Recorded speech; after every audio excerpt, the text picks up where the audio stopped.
විවිධ ලේබල් ගහගත්තු නායකයෝ ආසියාවේ ලොකු මොලේ ආවා. ගිරවා පැත්තේ විරුවෙක් ආවා. පොළොන්නරුවේ ගැමියා ආවා. මොකද? කවුද නෝන? වැඩ කරන විරුවා ආවා. ඉතින් මේ අවුරුදු 50ක් ඇතුළත මේ පාලකයන් අසමත් වුණා. මේ ආණ්ඩු සමත් වුණාද රට සහ ජනතාව දිනවන්න? අපේ රටේ ජනතාවත් කල්පනා කරනවා, බලයට පත්වෙච්ච පාලකයොත් කල්පනා කරා තනි පුද්ගලයන්ට විශාල මැජික් පෙන්වන්න පුළුවන්. අපි එදත් කියනවා අදත් කියනවා තනි පුද්ගලයන්ට මැජික් පෙන්වන්න පුළුවන් කමක් නැහැ. මැජික් බලයෙන් ඉන්ද්‍රජාලිකයක් ඇවිල්ලා මේ රට ගොඩනගන්නේ නැහැ. මේ රට ගොඩනගිය හැකි වන්නේ සාමික ප්‍රයත්නයකින්. ඒ පාලකයාද, කර්මාන්තකරුවාද, පොදු ජනතාවද, වෘත්තීයවේදියාද, ගොවි ජනතාවද, දීවර ජනතාවද, තරුණ පරම්පරාවද, මේ සියලු දෙනා එකතු වෙන සාමික ප්‍රයත්නයක විතරයි මේ රට ගොඩනගිය හැකි වන්නේ. කවුරු හරි විශ්වාස කරනවා නම් තනි පුද්ගලයන්ට මේ රට ගොඩනගන්න පුළුවන් කියලා ඕනෑමටත් වඩා වැඩියෙන් 2019 නොවැම්බර් මාසයේ 16 වෙනිදා පත් කරගත්තු අපේ විරුවා පෙන්නුම් කොට තිබෙනවා. රට හදන්න. නිසා හැත්තක පරම්පරාවට විශාලතම ආදර්ශය තමයි බොහෝ දේ ජයග්‍රහණය කළ හැකි වන්නේ තනි හුදකලා සිදුවීම් වලින් නෙවෙයි. බොහෝ දේ ජයග්‍රහණය කළ හැකි වන්නේ තනි පුද්ගලයන්ගේ තනි ක්‍රියාකාරීත්වයෙන් නෙවෙයි. බොහෝ දේට මුහුණ දී හැකි වන්නේ ඕනෑ අභියෝගයක් තරණය කළ හැකි වන්නේ ඕනෑම අභියෝගයකට මුහුණ දී හැකි වන්නේ සාමික ප්‍රයත්නයකදී පමණයි. එනිසා හැත්තගේ පරම්පරාව ඒ සාමිකත්වයෙන් ගොඩනැගුණු මහා දංගල ඒ ආදර්ශයට ලබා දෙනවා. කැපකිරීම, පරිත්‍යාගය, වීරිය, අධිෂ්ඨානශීලීත්වයේ ආත්මහැරීමේ ගුණය මේ සියල්ල 1971 එම නැගීටීම තුළ අපිට ජීවිතවලට එකතු කොට තිබෙනවා. එනිසා අද අපි දන්නවා අපි දේශපාලන ව්‍යාපාරයක් හැටියට මැතිවරණ පෙරමුණේ යම් පසුබෑමක් ඉන්නවා. ඒක ඇත්ත. මැතිවරණ පෙරමුණේ පසුබෑමක්. හැබැයි අපි පසුබෑමක හිටියට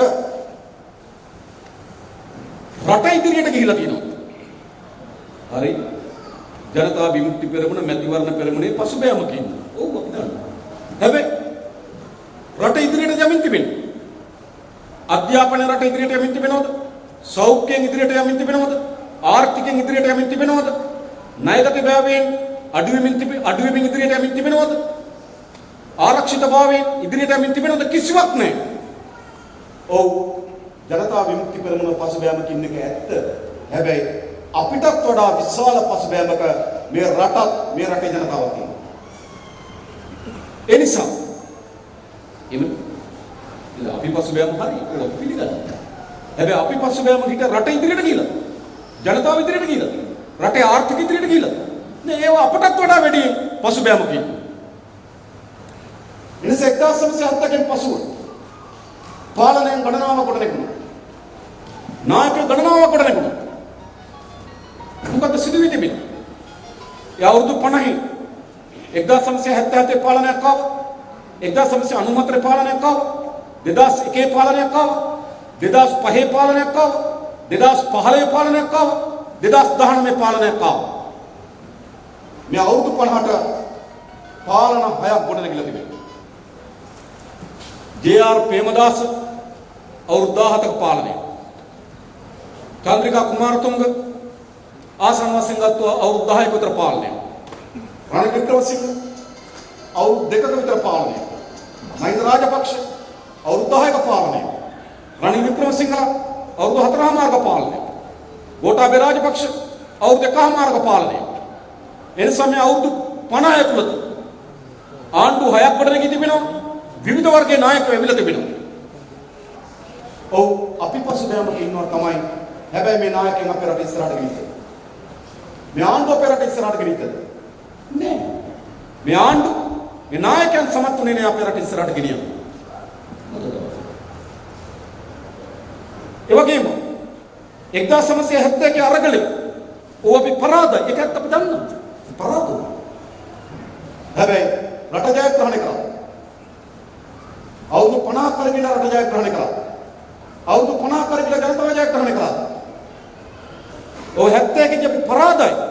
හැබැයි අවුරුදු 50 ගිහිල්ලා එද රට ජයග්‍රහණය කරන්න බැරි වෙලා තිබෙනවා. ජනතාව ජයග්‍රහණය කරන්න බැරි වෙලා. ඒ නිසා අද අපි ඉදිරිපත් වෙන්නේ කුමක්ද?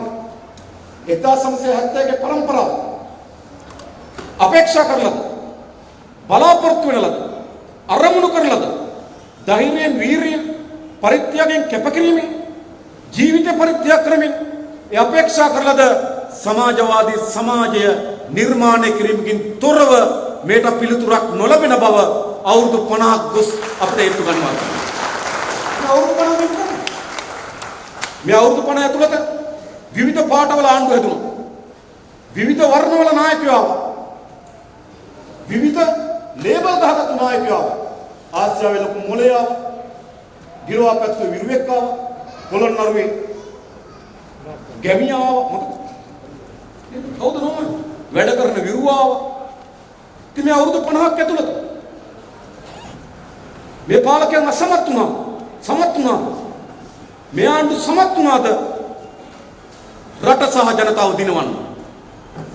අසමත් වී තිබෙනවා. ඒ නිසා 1971 අරගලේ පරාදයි. හැබැයි අවුරුදු 50ක් ගිහිල්ලා රටක් පරාදයි, ජනතාව පරාදයි. ඒක තමයි. ඒ නිසා අපි හමු වෙන්නේ කුමක්ද? කෙසේද මේ රට ජයග්‍රහණය කරා කැඳවන්නේ? කෙසේද මේ රටේ ජනතාව ජයග්‍රහණය කරා ගෙන යන්නේ? කෙසේද? අන්න ඒ වෙනුවෙන් අපිට වැදගත් 1971 ජීවිත පරිත්‍යාග කරලාද අපේ සහෝදරවරු සහෝදරියන්ගේ වීරවරුන් වීරවරියන්ගේ ගුණේ අගේ අපේ හදවත් තුළට එකතු කරගන්න. ඒ නිසා මා හිතනවා අපේ රටේ ජනතාව මේ මුහුණ දී තිබෙන අභියෝගයන් හා සංසන්දනය කරනකොට කරලා බලනකොට අපි හිතනවා තවදුරටත් මේ රට මෙහෙම යන්න දෙන්න. මොකද වෙලා තිබෙන්නේ? එදා 1971 අරගලයේදී ඔවුන්ට විරුද්ධව පවර්ලද නඩුවල ඔවුන්ට ලක් කරන චෝදනාවේ ප්‍රධාන චෝදනාවක් තමයි මහරජුගේ ආණ්ඩුව බියවැද්දීම. ඒක චෝදනාව.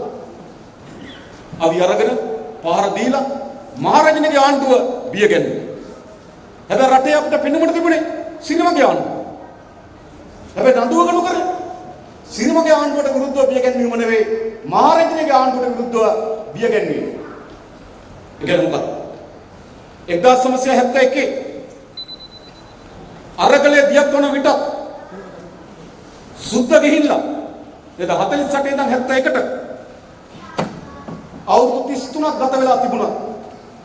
48 ඉඳන් 71ට අවුරුදු 33ක් ගත වෙලා තිබුණා. අපි අර්ධ නිදහස් තිබුණු රටක්.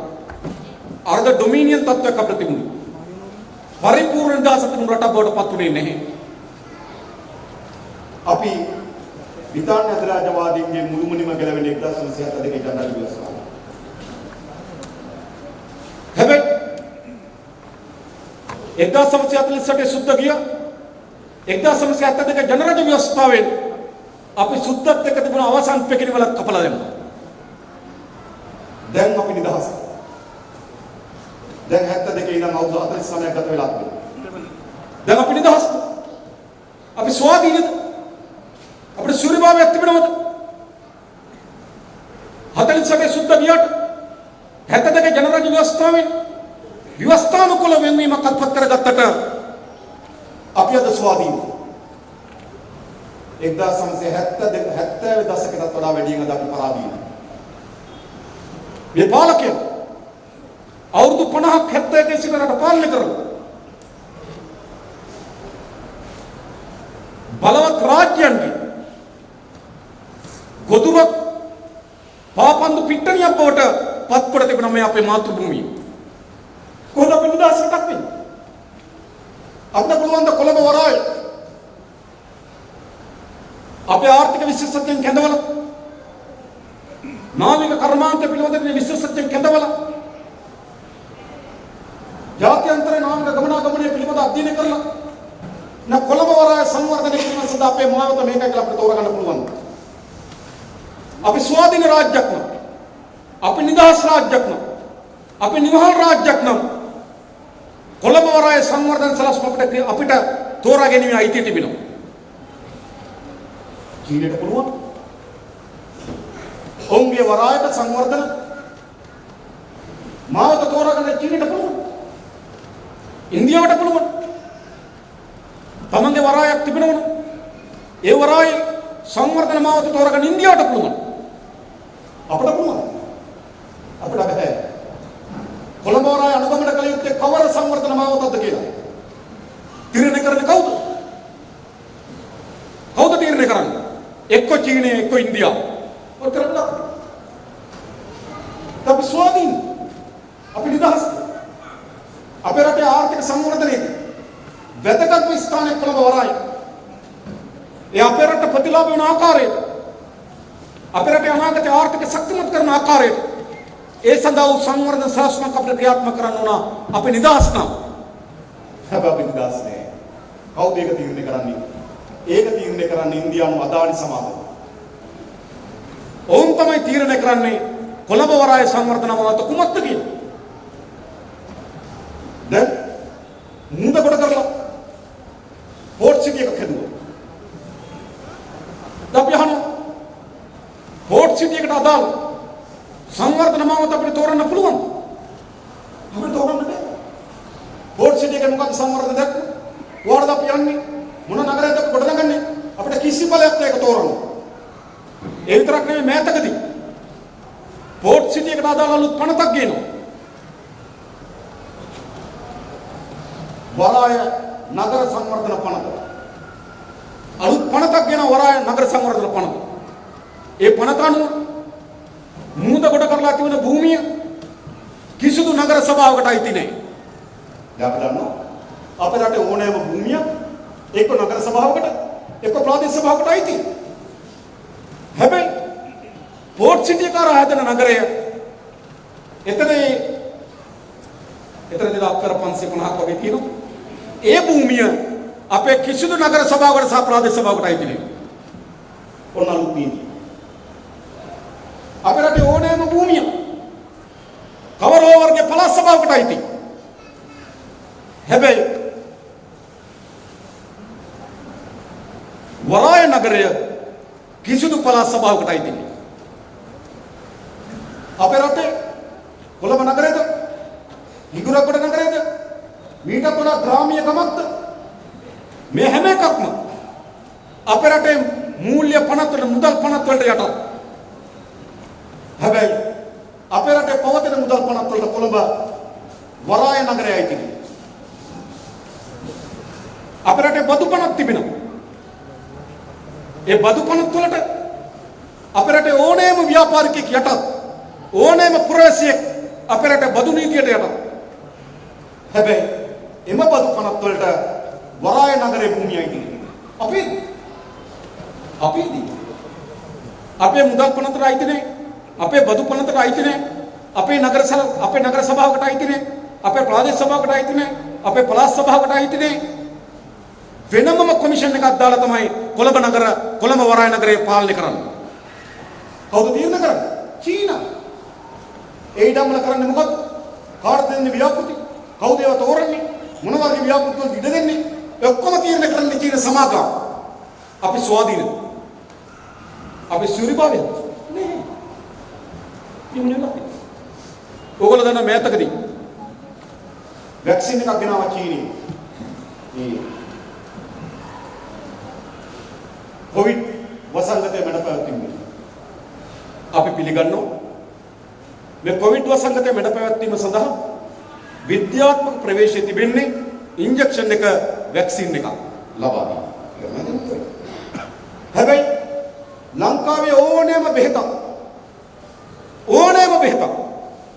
ලංකාවේ පාවිච්චි කරන්න ඉඩකඩ ලබා දෙන්නේ කොහොමද? ලංකාවේ තිබෙනවා ජාතික ඖෂධ නියාමන අධිකාරිය. ඕනෑම බෙහෙතක් ඒක ලෝක සෞඛ්‍ය සංවිධානය අනුමත කරලා තියෙන පුළුවන්. ගොඩක් රටවල් වල පාවිච්චි කරලා තියෙන පුළුවන්. එහෙත් අපේ රටේ බෙහෙත ගේනවා නම් සමහර බෙහෙත් වර්ග සාම්පල් ගණන්ලා ඒ සාම්පල් අනුමැතිය ගනුවාට පස්සේ තමයි ලංකාවට ගේන්න පුළුවන්. සමහර ඒවා සාම්පල් ගේන්නේ වාර්තා කරනවා. කොහොමද හැදුවේ? මොනවද මේ නිර්දේශ? ඒ වාර්තා මත අනුමැතිය දුන්නාට පස්සේ තමයි ලංකාවට ගේන්නේ. ඕනම බෙහෙත්. ඔබට මතකද පහුගිය කාලේ ඇන්ටිජන් ටෙස්ට් කිට් කියන පිළිබඳ ප්‍රශ්නයක් ආවේ මොකද? සෞඛ්‍ය නියාමන අධිකාරිය නිසි පරිදි අවසර ලබා දීමට පෙර ගෙන්වීම ප්‍රශ්නය. දැන් මොකද උනේ? චීන වැක්සින් එක මොකද කරේ? නිසි පරිදි ජාතික සෞඛ්‍ය නියාමන අධිකාරිය අනුමත කිරීමට පෙර ලංකාවට ගෙනාවා. ගෙනාව විතරක් නෙවෙයි ඒක පිළිගන්න ගෝඨාභය රාජපක්ෂ එයාපෝට් එකට ගියා. ඊට පස්සේ මාධ්‍ය ප්‍රශ්න කරනකොට ජාතික සෞඛ්‍ය නියාමන අධිකාරිය අවසර නැතුව මේ වැක්සින් එක ගෙනාවේ ඇයි කියලා මාධ්‍ය ප්‍රශ්න කරනකොට කියනවා මොකද්ද? ඒක ගෙනාවේ ලංකාවේ ඉන්න චීනුන්ට විදින්න කියලා. මාධ්‍ය ප්‍රකාශකවරයා කිව්වා කවුද? පාතිරු. එයා කිව්වා ලංකාවේ ඉන්න චීන ජාතිකයන්ට විදින්න. ඊට පස්සේ ලක්ෂ 3ක් චීනු ඉන්නවද කියලා. ඊළඟට බලන්න. දැන් මොකද වෙන්නේ? අවසර නැති එන්නතක් ලංකාවට ගෙනවා රටේ ජනාධිපතිවරයා කියලා පිළිගන්නවා. ඇයි? චීනි. ඊට පස්සේ අවසර ලබා දෙන්න ඕන මොකෙන්ද? ජාතික සෞඛ්‍ය නියාමන අධිකාරිය. ඒ අධිකාරිය මේ වෛරස් රෝග සඳහාගෙන බෙහෙත් වලට අවසර ලබා දීම සඳහා විශේෂ කමිටුවක් කරා 2017 ඉඳන්. ඔය විවිධ වෛරස් රෝග වලට බෙහෙතක් ගේනවනම් ඒ පරීක්ෂා කිරීම සඳහා විශේෂ කමිටුවක් කරා. ඒ විශේෂ කමිටුවේ විශේෂ කමිටුවට අයිති නෑ මේ ලයිසන් එක දෙන්න අකුලන්න. ඒක දෙන්න ඕන සෞඛ්‍ය නියාමන අධිකාරිය. ඒකට විශේෂ කමිටුව තමයි නිර්දේශ ලබා දෙන්නේ. විශේෂ කමිටුව කිව්වා නෑ නිසි පරිදි වාර්තා 11ක් ඉල්ලා සිටිය 11න් එකයි දීලා තියෙන 10ක් ලබා දුන්නේ නෑ.